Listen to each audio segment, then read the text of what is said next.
Hello my dear students, welcome back to my channel. सबसे पहले तो I am really very sorry, मैं last 3 time से video नहीं अपलोड कर पाई।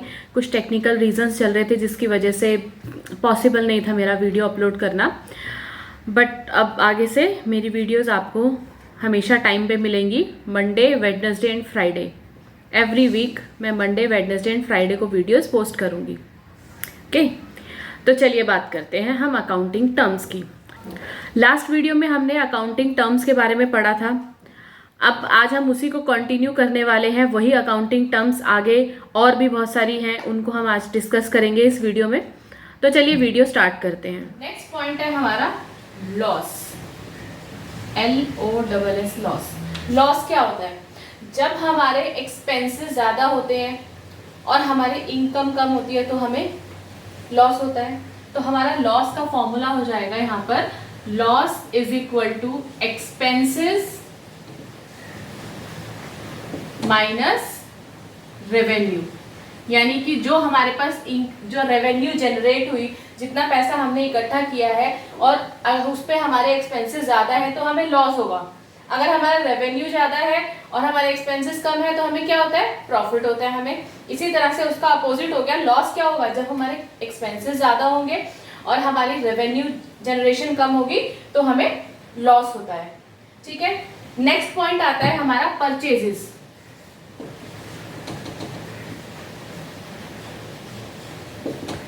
परचेजेस क्या होता है? परचेजेस हम जर्नल टर्म में यूज करते हैं। कुछ भी सामान को परचेज करने के लिए हम बोलते हैं हमने परचेज किया। पर बिजनेस के अंदर परचेजेस जो है वो एक पर्टिकुलर कैटेगरी के प्रोडक्ट्स को परचेज करने के लिए यूज किया जाता है। फॉर एग्जाम्पल, अगर हम किसी भी ऑर्गेनाइजेशन के अंदर बिल्डिंग परचेज करते हैं, that does not comes under purchases. हमारे परचेज के अंडर आती है जैसे हमने कुछ भी गुड्स परचेज किए for the purpose of sale. ठीक है, हमने रॉ मटेरियल परचेज किया, उससे गुड्स मैन्युफैक्चर किए और वो मैन्युफैक्चर करने के बाद जब वो फाइनल गुड्स में कन्वर्ट हो गए और उसे हमने मार्केट में बेच दिया, तो वो जो प्रोडक्ट हमने खरीदा था raw material, that comes under the purchases. Clear my point? और जो ये परचेजेस होती है हमारी, ये 2 टाइप्स की परचेजेस होती है। First is cash purchase and second is credit purchase. ठीक है, अगर हमने कोई गुड्स मार्केट से परचेज किए, वो हमने परचेज किए कैश में, यानी कि हमने गुड्स लिए और हाथों हाथ पेमेंट कर दी, तो वो हो गए हमारी कैश परचेजेस। ठीक है, लेकिन हमने मार्केट से कुछ गुड्स परचेज किए और हमने बोला कि इसकी पेमेंट हम आफ्टर 3 मंथ्स करेंगे या आफ्टर 1 मंथ करेंगे, तो जिसकी पेमेंट हम बाद में कर रहे हैं वो होती है हमारी credit purchases. Clear my point? Purchases क्या होती है? वो गुड्स परचेज करने के लिए जो कि हमें सेल करने हैं, हमने वर्ड यूज किया परचेजेस। ठीक है, असेट परचेज करने के लिए हम परचेजेस के अंदर नहीं आएंगे। हमारी असेट्स परचेज करना, हमारी परचेजेस के अंदर आता है वो मटेरियल परचेज करना जो कि हमने आगे सेल करने के लिए परचेज किया है, या दूसरी तरह से हम ऐसा कह सकते हैं कि हमने उससे हमें इनकम अर्न करने के लिए जो भी हमने सामान खरीदा है वो हमारा परचेजेस के अंडर आता है। ठीक है, नेक्स्ट पॉइंट आता है हमारा परचेजेस रिटर्न।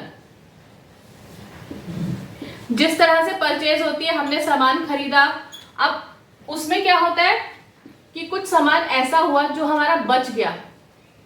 बिजनेस ऑर्गेनाइजेशन के अंदर है, किसी ने सामान खरीदा, सामान बच गया, या कुछ ऐसा मटेरियल था जो कि डिफेक्टिव निकला है, तो हमने क्या करते हैं वो हम जहां से हमने परचेज किया उसको रिटर्न कर देते हैं। जब कोई भी मटेरियल, यहाँ पर परचेज कौन सी बात हो रही है? यहाँ पर वही रॉ गुड्स की परचेजेस की बात हो रही है जो कि हमने रेवेन्यू जनरेट करने के लिए खरीदे हैं।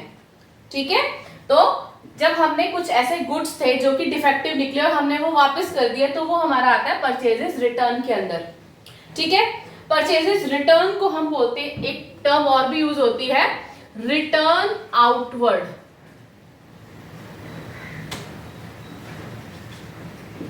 Return outward. ठीक है, रिटर्न आउटवर्ड क्या होता है? Purchases return. अब इसको कई बच्चे कंफ्यूज हो जाते हैं, मैम इनवर्ड क्यों नहीं है, आउटवर्ड क्यों है, हम कैसे याद रखें, हमें ये तो नाम नहीं याद होता। परचेजेस रिटर्न हम इजीली याद कर पाते हैं।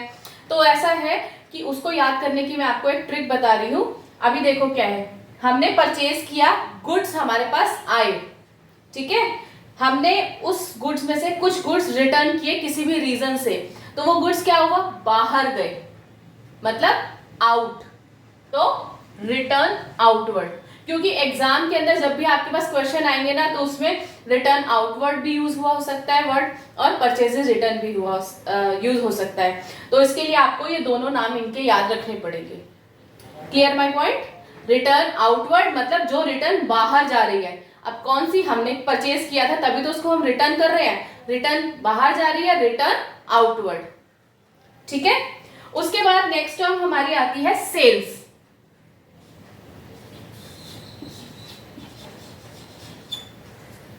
ठीक है, अब सेल्स क्या होता है? अब जिस तरह से हमने असेट्स परचेज की, उसी तरह से हमने असेट्स को सेल भी कर दिया।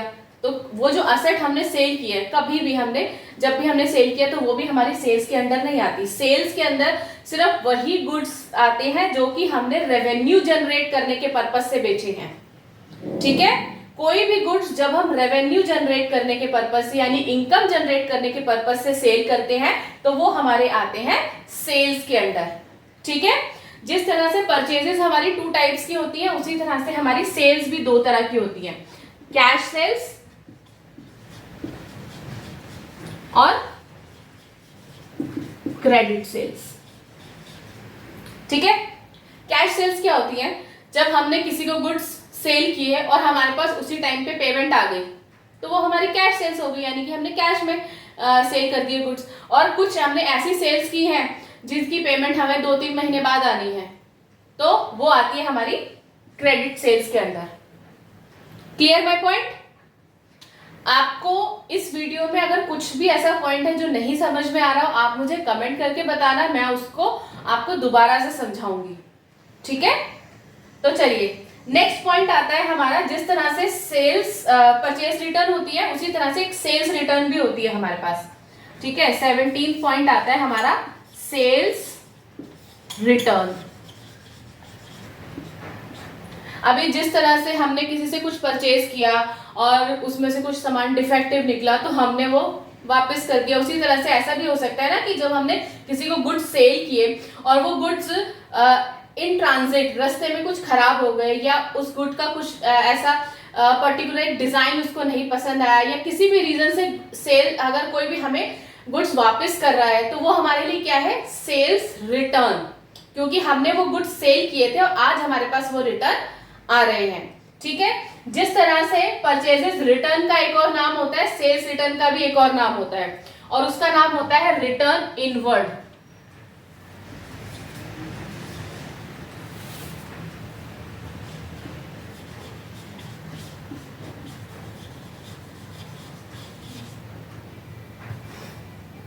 ठीक है, रिटर्न इनवर्ड।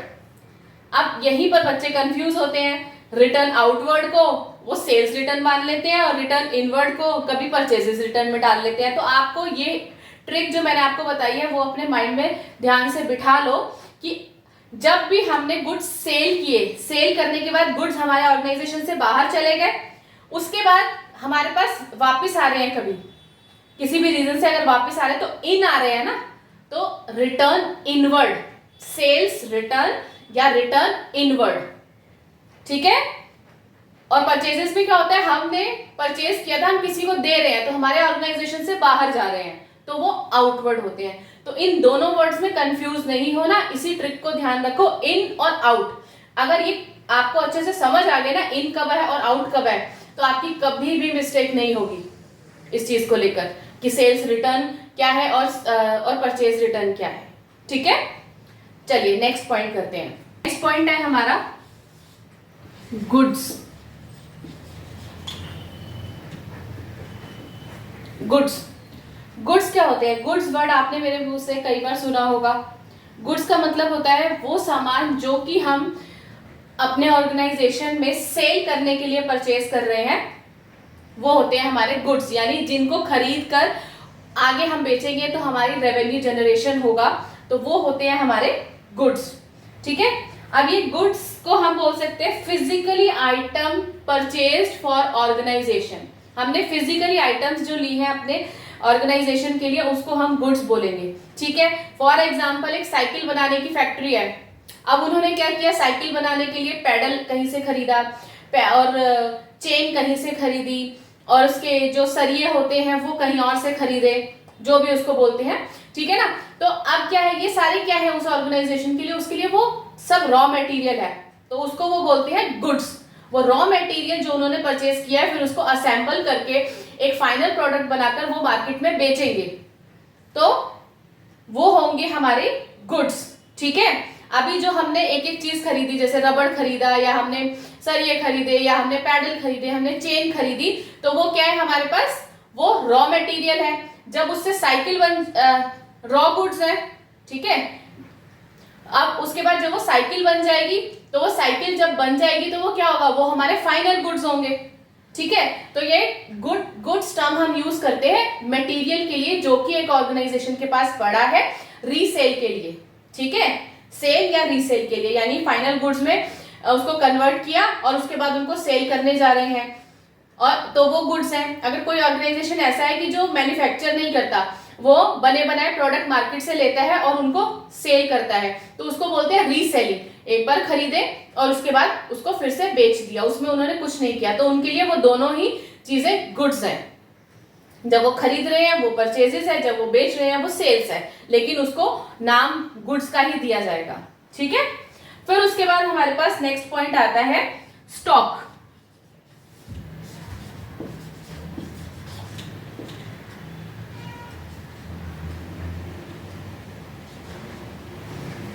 ठीक है, स्टॉक क्या होता है?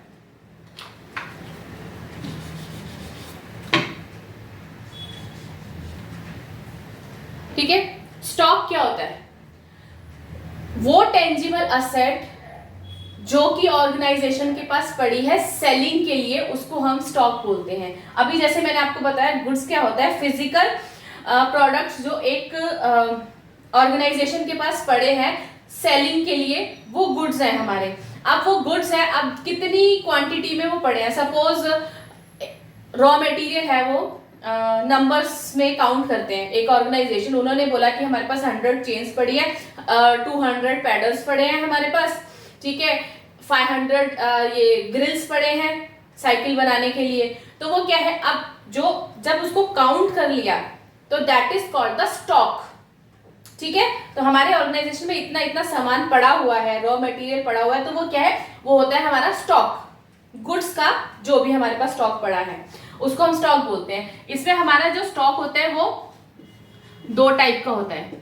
First is opening stock and second is closing stock.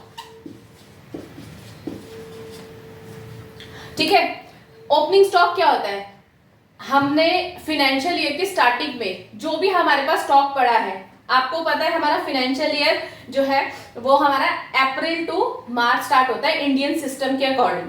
ठीक है, तो 1 अप्रैल को हमारे पास जो भी स्टॉक पड़ा है, जैसे मैंने अभी आपको बताया 500 ग्रिल्स पड़े हैं, 200 पैडल्स पड़े हैं और 100 चेन्स पड़ी है, ठीक है, किसी ऑर्गेनाइजेशन के पास 1 अप्रैल को इतना सामान पड़ा है, तो वो क्या है, ओपनिंग स्टॉक। यानी जब ईयर स्टार्ट हो रहा है उस टाइम पर जितना भी सामान उनके पास है दैट इज ओपनिंग स्टॉक। ठीक है, उसके बाद 31 मार्च नेक्स्ट ईयर हमारी बुक्स जो है वो क्लोज होती हैं। अब उस डेट को ऑर्गेनाइजेशन के पास जो भी सामान पड़ा है वो क्या होगा, क्लोजिंग स्टॉक। यानी जब हम अपनी बुक्स को क्लोज कर रहे हैं उस टाइम पे जितना स्टॉक ऑर्गेनाइजेशन के पास पड़ा है वो है क्लोजिंग स्टॉक। ठीक है, नेक्स्ट पॉइंट पे आते हैं हम।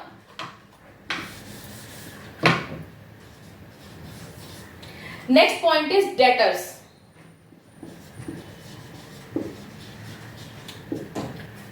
डेटर्स क्या होते हैं? डेटर्स वो लोग होते हैं जिन्होंने हमसे उधार पे सामान लिया है और वो हमें पे करने के लायबल हैं, वो होते हैं हमारे डेटर्स। ठीक है, एग्जाम्पल देती हूं मैं इसका। साइकिल बनाने वाली फैक्ट्री की बात चल रही है तो हम वही एग्जांपल लेके चलते हैं। एबीसी लिमिटेड एक कंपनी है जिसका काम क्या है, साइकिल्स बनाना। ठीक है, उन्होंने एक पर्सन राम को गुड्स बेच दिए। ठीक है, साइकिल्स बेची, 100 साइकिल्स उसको बेची और उस 100 साइकिल की अभी तक पेमेंट नहीं आई है एबीसी लिमिटेड के पास। ठीक है, तो वो अब जब तक वो पेमेंट नहीं आएगी राम से, तो वो कौन हो गया, राम कौन हो गया, राम उस कंपनी का डेटर हो गया। ठीक है, यानी कि वो पर्सन ऑर्गेनाइजेशन को पे करने के लिए लायबल है। Clear my point. उसके बाद आता है हमारे पास एक क्रेडिटर्स।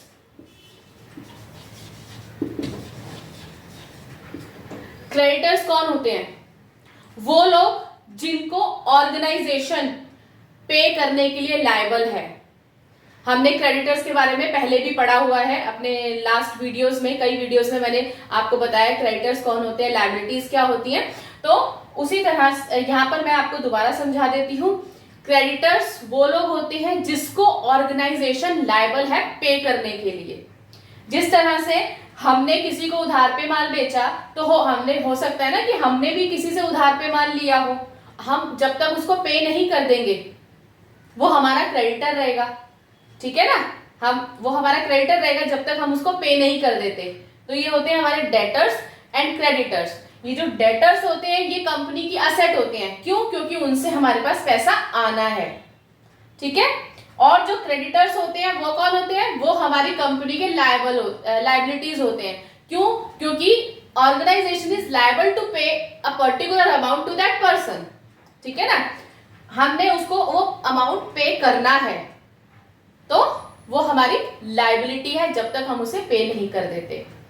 तो आज के लिए इतने पॉइंट्स बहुत थे, इनको अच्छे से रिवाइज कीजिए। अगली वीडियो में मैं आगे कुछ और अकाउंटिंग टर्म्स बताऊंगी, फिर उसके बाद हम आते हैं अकाउंटिंग प्रिंसिपल्स के ऊपर बात करेंगे। अकाउंटिंग प्रिंसिपल्स क्या होते हैं, कंसेप्ट्स क्या होते, कंसेप्ट्स मैं आपको डिस्क्राइब कर चुकी हूँ, कन्वेंशंस क्या होती हैं। ठीक है, इन सब के बारे में डिटेल में बात करने वाले हैं। फिर उसके बाद हम लोग न्यूमेरिकल्स पे आएंगे, न्यूमेरिकल स्टार्ट करेंगे। तो तब तक आप अपनी ये इस वीडियो को अपने फ्रेंड्स के साथ शेयर कर देना जिसको भी इसकी जरूरत हो। और अगर मेरी वीडियो पसंद आई है तो उसे लाइक जरूर करना और सब्सक्राइब करना तो बिल्कुल नहीं भूलना। ठीक है, और अपने फ्रेंड्स के साथ प्लीज उसको शेयर करो ताकि इसका बेनिफिट सब लोगों को मिल सके। Thank you, bye bye.